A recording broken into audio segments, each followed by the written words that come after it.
مسلمانوں کی حبشہ کی ہجرت، شیبہ بھی تعلیم میں کہہ دو نا، مسلمانوں کو اور ان کے سردار فخر دو عالم صلی اللہ علیہ وآلہ وسلم کو جب کفار سے تکالیف پہنچتی ہی رہیں اور آئے دن ان میں بجائے کمی کے اضافہ ہی ہوتا رہا، تو حضور اقدس صلی اللہ علیہ وآلہ وسلم نے صحابہ اکرام رضی اللہ تعالیٰ عنہ مجمعین کو اس کی اجازت فرما دی کہ وہ یہاں سے کسی دوسری جگہ چلے جائیں، تو بہت سے حضرات نے حبشہ کی ہجرت فرمائی۔ حبشہ کے بادشاہ اگرچہ نصرانی تھے اور اس وقت تک مسلمان نہ ہوئے تھے، مگر ان کے رحمدل اور منصف مزاج ہونے کی شہرت تھی۔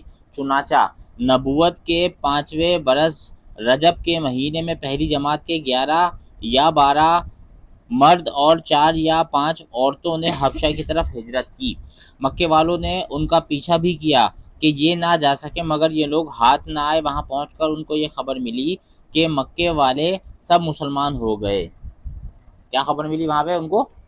مکے والے سب مسلمان ہو گئے اور اسلام کو غلبہ ہو گیا۔ اس خبر سے یہ حضرات بہت خوش ہوئے اور اپنے وطن واپس آ گئے، لیکن مکہ مکرمہ کے قریب پہنچ کر معلوم ہوا کہ یہ خبر غلط تھی اور مکہ والے اسی طرح بلکہ اس سے بھی زیادہ دشمنی اور تکلیفیں پہنچانے میں مصروف ہیں، تو بڑی دقت ہوئی۔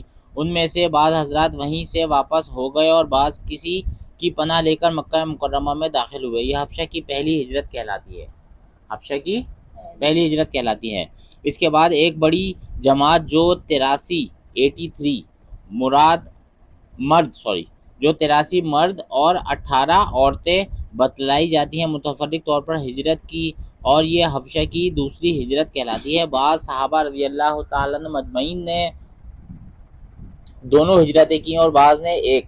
کفار نے جب یہ دیکھا کہ یہ لوگ حبشہ میں چین کی زندگی بسر کرنے لگے تو ان کو اور بھی غصہ آیا اور بہت سے تحفے تحائف دے کر نجاشی شاہ حبشہ کے پاس ایک وفد بھیجا، جو بادشاہ کے لیے بھی بہت سے تحفے لے کر گیا اور اس کے خواص اور پادریوں کے لیے بھی بہت سے ہدیے لے کر گیا۔ جا کر اول حکام اور پادریوں سے ملا اور ہدیے دے کر ان سے بادشاہ کے یہاں اپنی سفارش کا وعدہ لیا، اور پھر بادشاہ کی خدمت میں یہ وفد حاضر ہوا۔ اول بادشاہ کو سجدہ کیا اور پھر تحفے پیش کر کے اپنی درخواست پیش کی، اور رشوت خور حکام نے تائید کی۔ انہوں نے کہا کہ اے بادشاہ، ہماری قوم کے چند بیوقوف لڑکے اپنے قدیمی دین کو چھوڑ کر ایک نئے دین میں داخل ہو گئے جس کو نہ ہم جانتے ہیں نہ آپ جانتے ہیں، اور آپ کے ملک میں آ کر رہنے لگے۔ ہم کو شرفائے مکہ نے اور ان لوگوں کے باپ چچا اور رشتہ داروں نے بھیجا ہے کہ ان کو واپس لائیں، آپ ان کو ہمارے سپرد کر دیں۔ بادشاہ نے کہا کہ جن لوگوں نے میری پناہ پکڑی ہے بغیر تحقیق ان کو حوالے نہیں کر سکتا، اول ان سے بلا کر تحقیق کر لوں، اگر یہ صحیح ہوا تو حوالہ کر دوں گا۔ چنانچہ مسلمانوں کو بلایا گیا۔ مسلمان اول بہت پریشان ہوئے، کیا کریں، مگر اللہ کے فضل نے مدد کی اور ہمت سے یہ طے کیا کہ چلنا چاہیے اور صاف بات کہنا چاہیے۔ بادشاہ کے یہاں پہنچ کر سلام کیا۔ کسی نے اعتراض کیا کہ تم نے بادشاہ کو آداب شاہی کے موافق سجدہ نہیں کیا۔ ان لوگوں نے کہا، ہم کو ہمارے نبی صلی اللہ علیہ وآلہ وسلم نے اللہ کے سوا کسی کو سجدہ کرنے کی اجازت نہیں دی۔ اسی جہالت میں اسی کے بعد بادشاہ نے ان سے حالات دریافت کیے۔ حضرت جعفر رضی اللہ تعالیٰ عنہ آگے بڑھے اور فرمایا کہ ہم لوگ جہالت میں پڑے ہوئے تھے، نہ اللہ کو جانتے تھے نہ اس کے رسولوں سے واقف تھے، پتھروں کو پوجتے تھے، مردار کھاتے تھے، برے کام کرتے تھے، رشتے ناتوں کو توڑتے تھے۔ ہم میں کا کوئی ضعیف کو ہلاک کر دیتا تھا۔ ہم اسی حال میں تھے کہ اللہ نے اپنا ایک رسول صلی اللہ علیہ وآلہ وسلم بھیجا جس کے نسب کو، اس کی سچائی کو، اس کی امانت داری کو، پرہیزگاری کو ہم خوب جانتے ہیں۔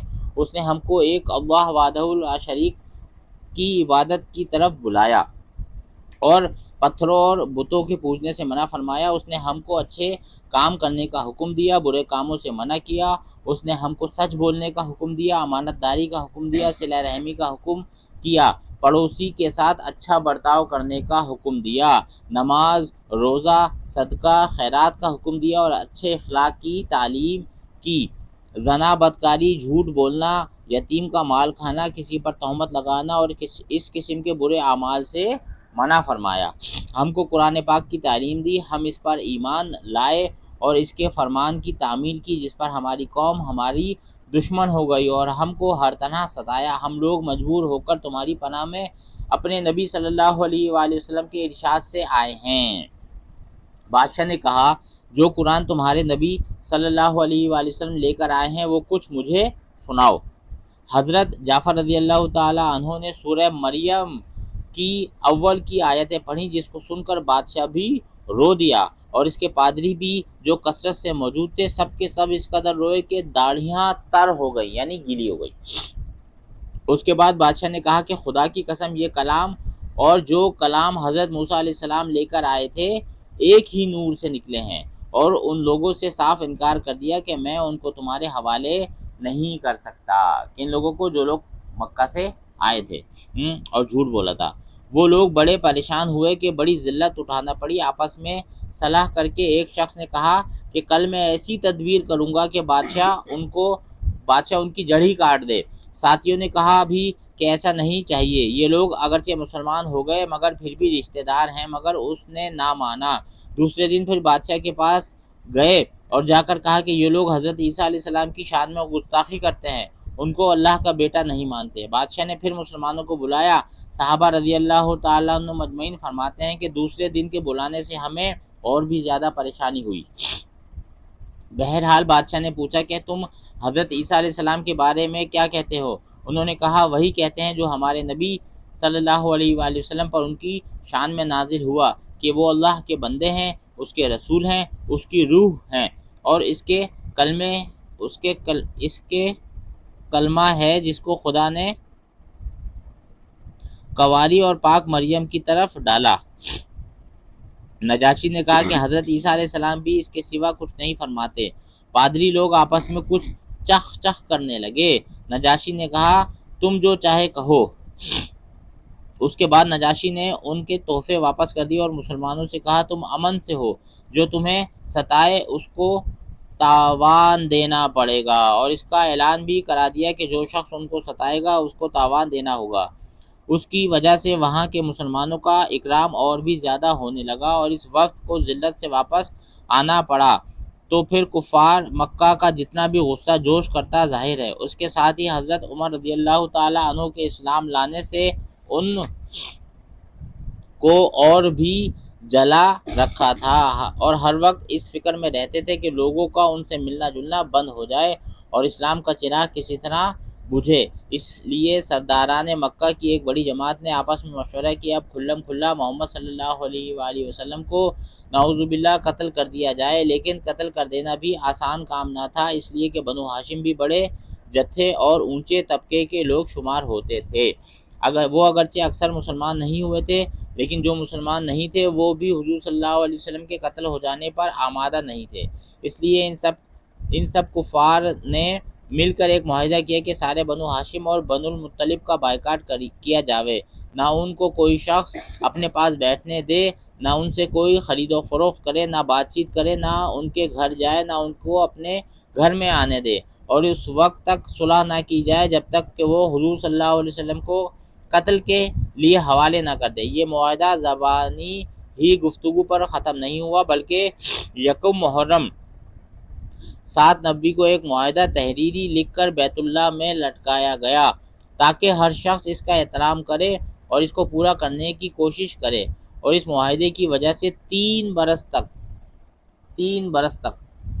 وہ سب حضرات، یعنی جنہوں نے اسلام قبول کر لیا تھا، یہ سب حضرات 2 پہاڑوں کے درمیان ایک گھاٹی میں نظر بند رہے کہ نہ کوئی ان سے مل سکتا تھا، نہ یہ کسی سے مل سکتے تھے، نہ مکہ کے کسی آدمی سے کوئی چیز خرید سکتے تھے، نہ باہر سے آنے والے کسی تاجر سے مل سکتے تھے۔ اگر کوئی شخص باہر نکلتا تو پیٹا جاتا اور کسی ضرورت کا اظہار کرتا تو صاف جواب پاتا۔ معمولی سا سامان، غلہ وغیرہ جو ان لوگوں کے پاس تھا وہ کہاں تک کام دیتا۔ آخر فاقوں پر فاقے